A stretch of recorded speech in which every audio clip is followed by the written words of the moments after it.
Hi, this is Dominic from Paphos Life, and in today's film we're going from Paphos to Sandy Beach via Chloraka. So let's have the map up, and you'll see that we're starting at the recycling centre in Paphos and heading out past the gateway to Paphos, and then taking the turning through the centre of Chloraka before coming back onto the main road and going through Lemba, turning left at the Art College and popping in to see the archaeological site there before heading down the main road to near Sandy Beach.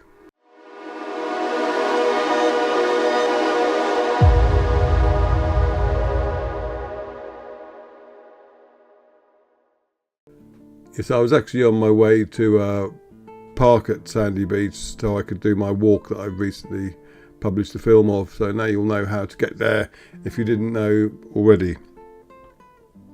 The dump I'm leaving is officially called Chloraka Greenpoint, though it's actually in Paphos.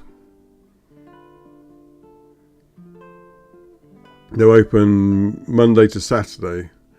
I don't think they close early on Wednesday afternoon, but some of them do. They may close early on Saturday as well.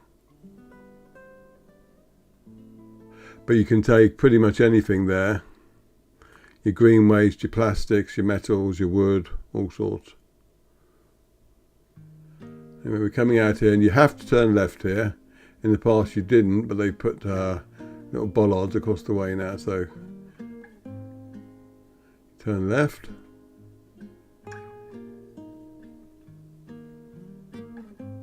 And we're leaving Paphos and entering Chloraka. Turn right there, you can head up towards Trimmerfauser.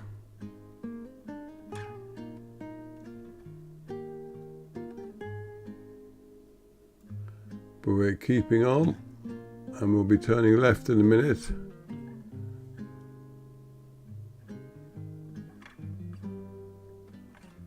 Here we go. And this road will take us through the centre of Chloraka. If you're wondering why when I drive through Chloraka I'm always going in this direction, it's because part of it's one way. That's the only reason.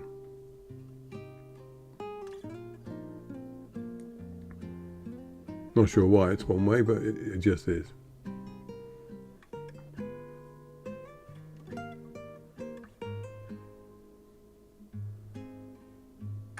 While I'm here, if you like our films, please do subscribe to our YouTube channel and click on that little notifications bell. And follow our Facebook page, Paphos Life. And if you want to have a chat or ask any questions about Paphos, then join our Facebook group called Paphos Chat. And if you want general questions on the whole of Cyprus, then join Cyprus Chat, which is another group we just set up. And if you want to help us out financially, go to our buymeacoffee.com/Paphos Life page.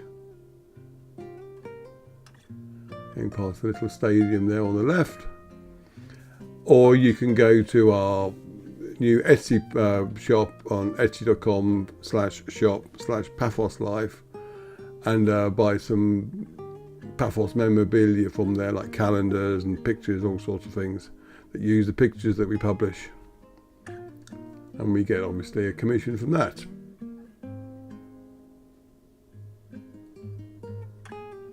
So this is Chloraka.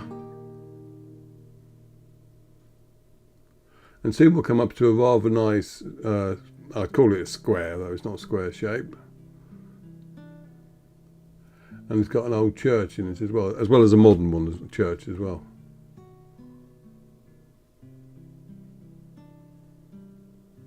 But before that there used to be a nice kebab place there, but it seems to be up for sale. They were on the road above, but they moved down there, and now it's up for sale.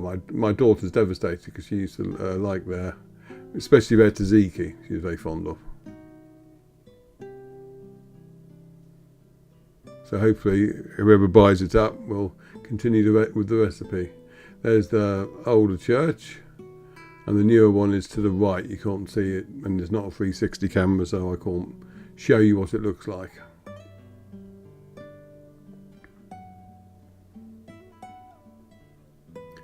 Now, normally when I do this route, I double back on myself along the main road But because I wanted to actually get to Sandy Beach this time, rather than just show you a drive around Chloraka, I go a different route. That'll make sense in a minute.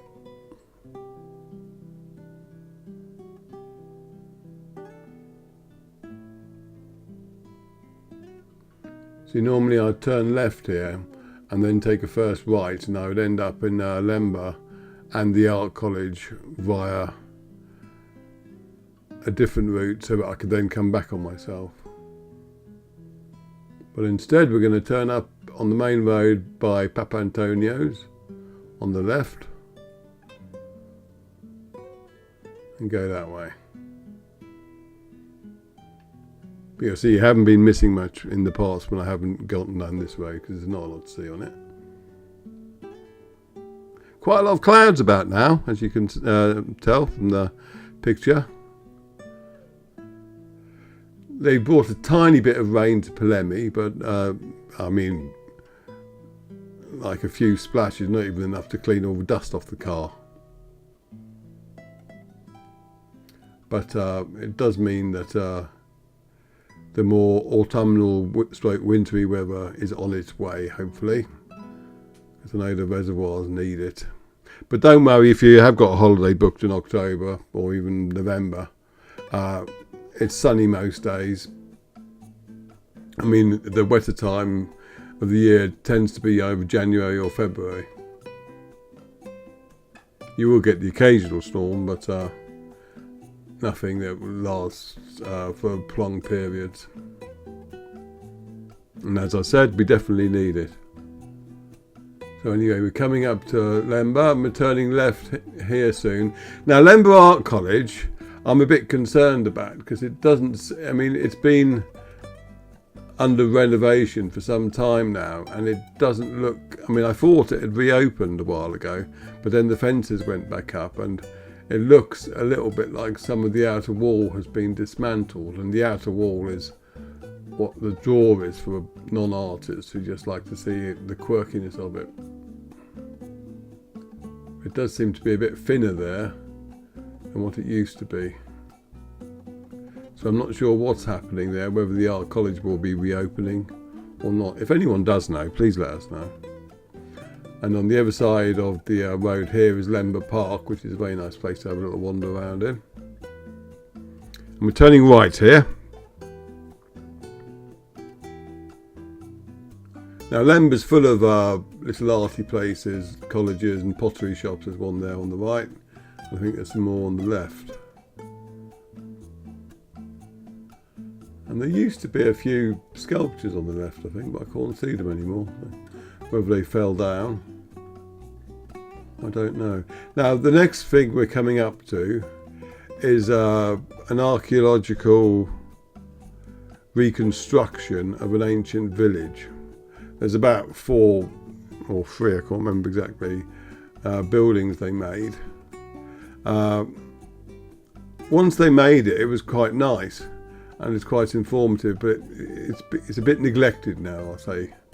You can see the original village next to it as well, or rather the foundations of it. But I'm going to drive past it so that you know exactly where it is. So basically you turn right at this little brown sign there. Good rule of thumb is that if you see a brown sign, it will lead somewhere at least vaguely interesting.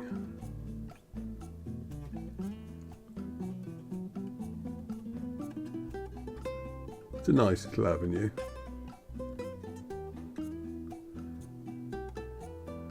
And there's the prehistoric village, just in there, on the left.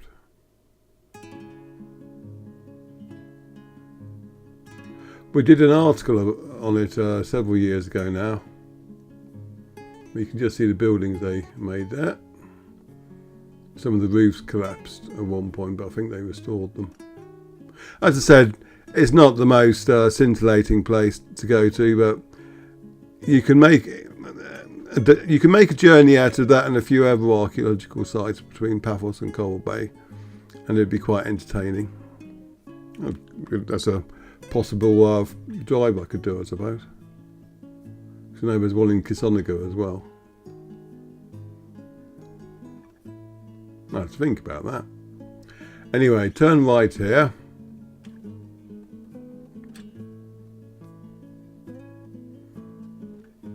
And we're pretty much at our destination almost. I will, because someone was asking on another film about previous films I've done on the Paphos coast path.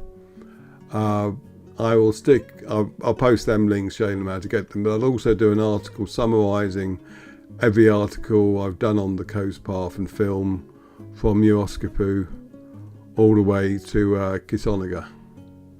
So I'll publish that in a few days, and then you'll know a bit more about it and how to find specific parts of it. Because so far we've done a really, really good job of improving the coastline, and it'll be interesting to see how it is like when it is finally finished. But for now, this is me driving down to the coast road and going straight across and parking where the Paphos coast path officially ends, I guess. Sandy Beach is on our right, and you got Baracus, etc. on the left, and St. George's Beach. Anyway, thanks for watching, and I'll see you in the next film. Okay, cheers.